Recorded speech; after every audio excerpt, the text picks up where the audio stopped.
There we go. So last we left off here in Tanya, we were most of the way through perek Vav, and what he was establishing like this. So we've got basically, if we're building a human being, right? How to build a human.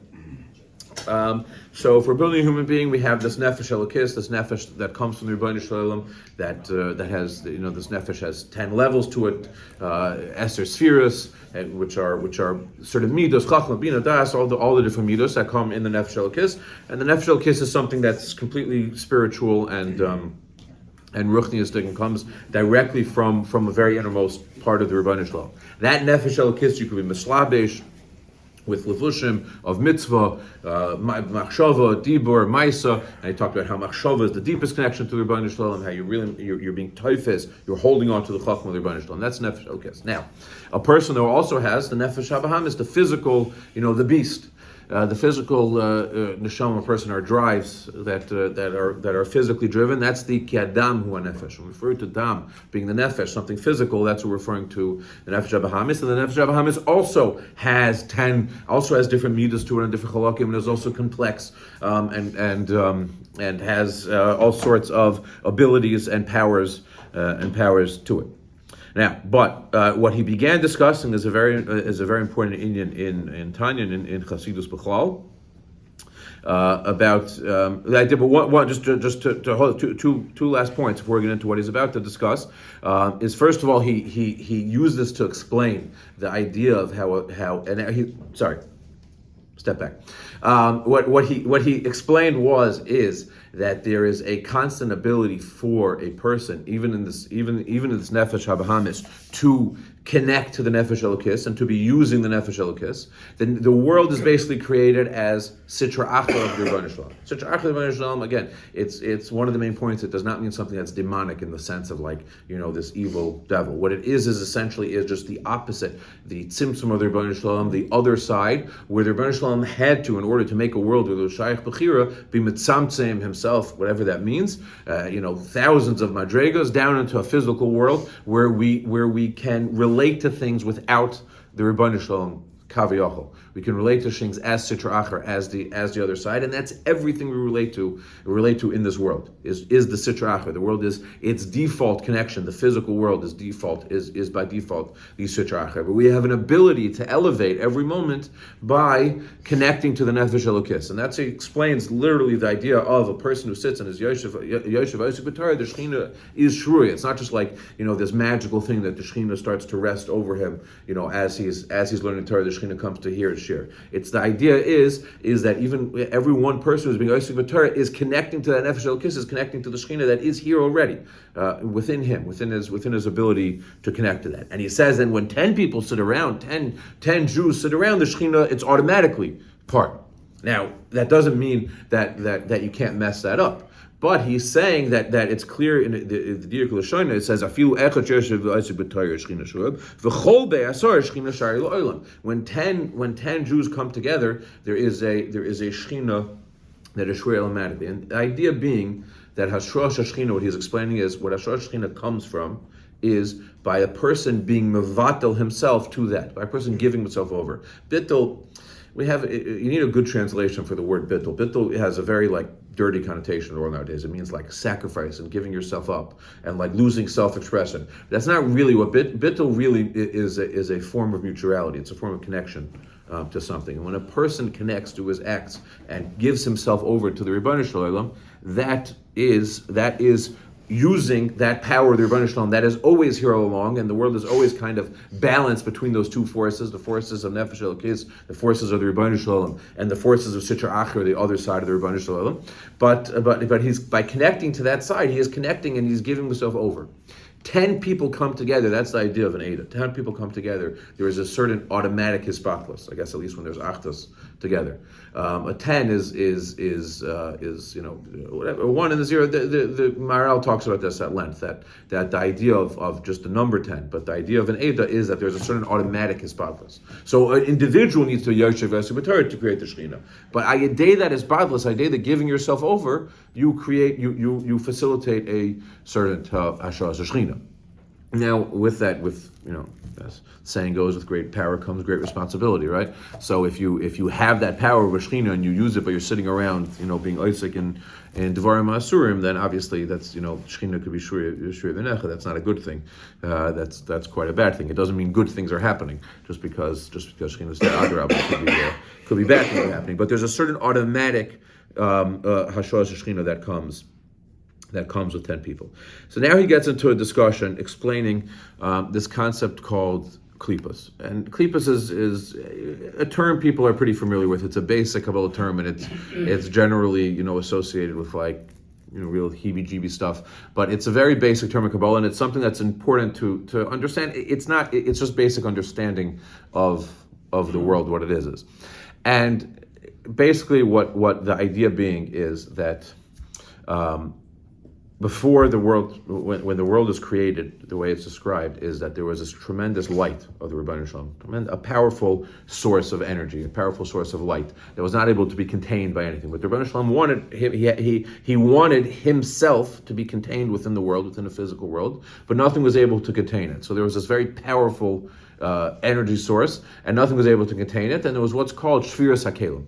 It's an expression you may have come across or not. This is before any sort of creation thing. It's literally it's the Kabbalistic form of the Big Bang. That's what it is. And I'd say that only half jokingly. It is really it's that idea basically of just an explosion that took place, and then everything was kind of nisgagel from that explosion. But the light, the aura of the Rebbeinu Shalom that was overpowering, shattered basically, and in a necessary way. It wasn't a mistake. It was a necessary shattering of the light of the Rebbeinu Shalom that through transformations, to the way the Sfarim describe it, 4 levels of transformation, which is what we may have come across: Atzilus, Bria, Yetzira, and Asiya. Atzilus is translated as like emanations, where things were just emanating, and then it began to form itself into some sort of Bria, and then it became more formed until we have the physical world, the Asiya, the world that we can affect and have an effect on, that we find in front of us. The process that this went through, this light, the shattered light went through, is basically like almost what you describe as like a scabbing. That's what a klipa means.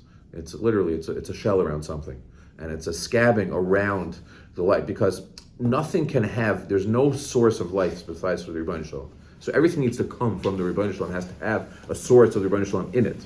But that source, that light, by shattering, was now able to, the way it's described as, it was a smaller light that was now contained within bigger kalim. Meaning originally there were small kalim and a tremendous amount of light. That's what created that powerful energy surge, that Big Bang effect. But now the light becomes more mitzumtzum and is held within stronger kalim, stronger and stronger kalim. The more physical it becomes. Those are the klipas. That's what klipas mean. Klipas are the physical shells, this physical scabbing that went over those lights. But the light of the Rebbeinu Shalom, that's the life source of everything.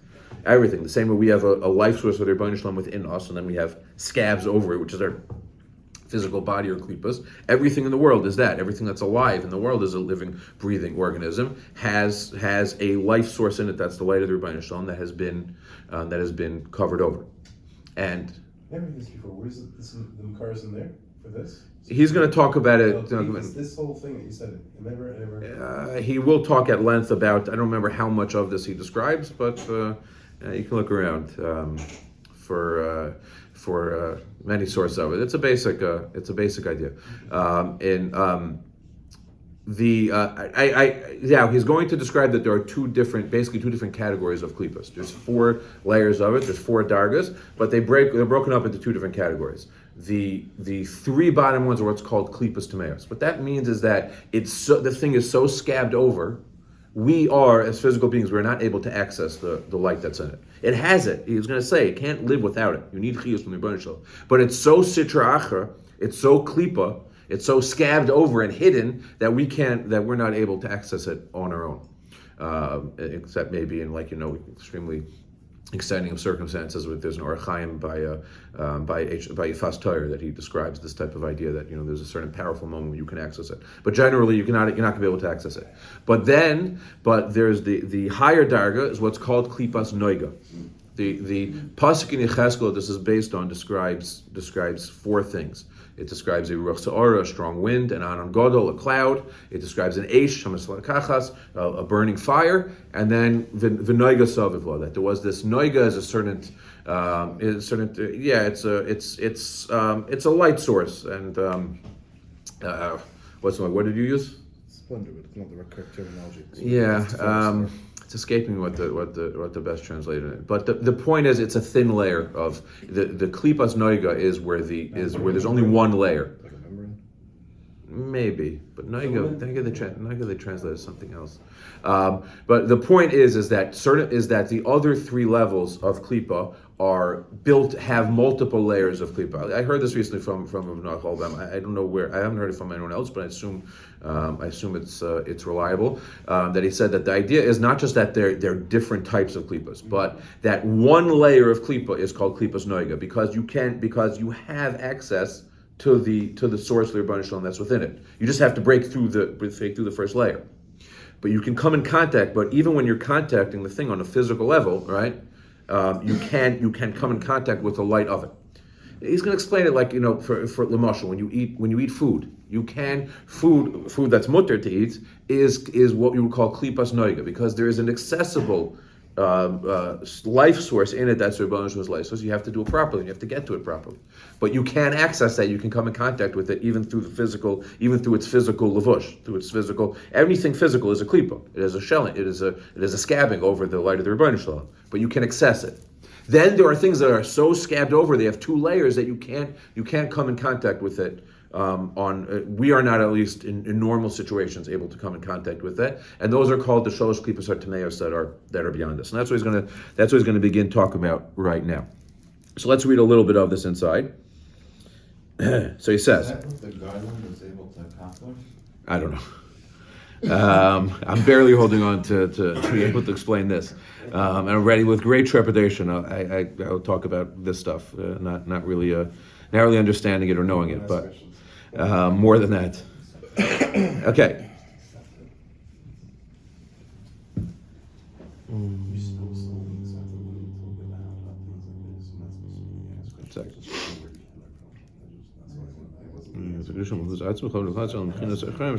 Fine. There he says, anything that is not bottled to the Rebbeinu Shalom, anything that's a dover nifra b'fnei atzma. Personally, I just don't say to address the thing. I think most of this stuff, I think, is basic understanding. If you think about the world, there's not really that much.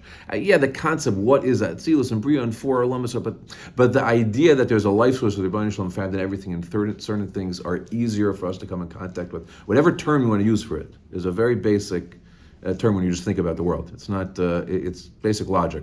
If you believe in Rebbeinu Shalom and you believe in avodas satar of what we believe in the way the world works, it's just approaching things from a logical perspective. The terminology that's given to it in terms of it's coming from Arizal. It's coming from big sources way beyond anything anyone in this room is going to have a say in. But anyway, okay. Anything that's not batul to Rebbeinu Shalom, it's udavar nifra b'fnei atzar. Anything that's separated from him is not makabel as chiyus mikudasha shal Kadosh Baruch Hu mebchias pnimis hakadusha. Umahusa v'atzmusa b'chlei d'vatzma. You're not being makabel directly from the kedusha of the Rebbeinu Shalom. Elo b'mechinas acharayim. There's a certain bechina of the backside of the Rebbeinu Shalom that it's yared from madregelim, rivers, madregas, thousands of madregas. B'shalosh lamim. This is the concept called tzimtzum. Derech ilav all of its tzimtzumim rabim. Achadismayach kol kacha or until the light is so lessened. V'achiyos miyat atamiyat. Until the light is able, is something mislabish to bechinas golus toiches adover and nifra. That then it can be mislabish itself into something that's separated from the Rebbeinu Shalom. That's what it had to be mismide itself so much in order to be able to get into something that's physical and not that's separated from the Rebbeinu Shalom. The reason why it had to have that source from the Rebbeinu Shalom, this is what I was saying, is because it had to give it life source. It has to be able. It has to keep it alive. Otherwise, it's just going to be dead. Without the source from the Rebbeinu Shalom, it would just be nothing. Before it was created. Therefore, he says, Olam Haza is called the world of Klipos Sichachar, because naturally, the way we relate to this world is a world of Sichachar. That's the first contact we have with it, is through its Klipa form. We don't get to it underneath the light of the Rebbeinu Shalom without work.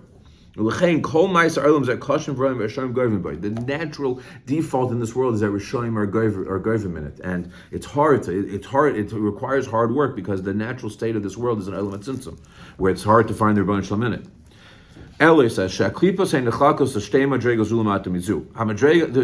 are set into two different levels. The lower level is the sholosh klipas at tameos v'ros lagamri. They are totally rois. Now, it doesn't mean there's no good in them. Everything has toiv in it, like you said. It means you can't access it. These are things that are called ruach sa'ara, and angadol, and esha mislakachas. What comes out of these klipas? You have nefashos of all the umas of the gelulim. That's why we're not allowed to marry in Tov Gelulim. That's why we're not allowed to have contact with them. Because even though they have a light of the Rebbeinu Shalom in them, it's there. It has to be there to keep them alive. But we can't access that. And since you can't access it, you can't have shaykhs to it. Someone else, the Rebbeinu Shalom, can access it. And if they want to be Megayer, then it changes them. Gershon is Garik Kotel Shalom Dami. But since you can't access that, you just can't have a shaykhs to it. The kiyum gufam v'nefashos kol ba'alachayim atmeim. Any animal that's tamei. So it's the same thing. It doesn't mean they don't have any toiva in them. They do, but their klipa is so strong that you can't access the toiva, and therefore you can't be in it. Therefore, they're also ba'achila. The kiyum gufam, the kiyum cholos, kol ma'cholos asuras, even arla and klei whatever is keeping alive things that are ma'cholos asuras is this level of klipa. And also, he says, what allows you, this is an interesting idea, we'll finish with this, the kiyum and the chiyus of any maisa divur machshava of kol shin samachei loisasei. When you are being over and avera, what is giving you the power, the energy source? Where is that energy source coming from that's giving you a power to eat something that's asertit, to talk in a way, to talk lashon hara, to think machshavas asuras? Where's your life source coming from? It's not, the Rebbeinu Shalom is not going to give you that life source if these are things that are loisasei. At that point in time, what you are doing is you are drawing energy basically from a source that are these klipas atmeos that are in the world. It's kind of like, science fiction has given us a good way to be able to picture this kind of stuff, where you have like these like alternate universes that are going on at the same time, and there's this like really dark place that you can access, and it's full of like all sorts of things. Well, it's a real thing, isn't it? That's a real thing. Black hole. Yeah, a black hole is not the same thing. This is what? Multiverse, more of a multiverse. The bad dimension. Right. So there's this dimension basically that's side by side with us of these klipas tmeos, and at the time that whenever we are doing something, the energy we get to do something that's usser has to come, because it's not coming from the Rebbeinu Shalom. So we are drawing basically from that energy source and drawing that into us. And we're drawing the energy source of these klipas tmeos into us in order to allow us to be over those yisurim, whether b'maiso, machshava, or b'dibur. And this is the end of perek Vav. We will pick up perek Zayin with Hashem next time.